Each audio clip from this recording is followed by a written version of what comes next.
একটা কথা মনে রাখবেন, আপনাকে কখনোই কেউ খুশি করতে পারবে না। পৃথিবীর এমন কোনো ব্যক্তি নাই যে আপনাকে খুশি করতে পারে ব্যক্তি।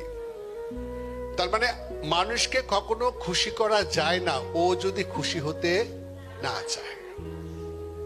ঠিক তেমনি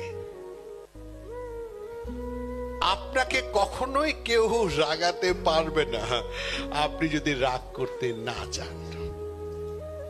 আপনি যদি সকালে বলেন যে আজকে আমাকে কেউ বকুক, অপমান করুক, লাঞ্ছিত করুক, বঞ্চিত করুক, আমি আজকে রাখবো না, দেখি আমাকে কে রাগায়, জীবনও পারবে না।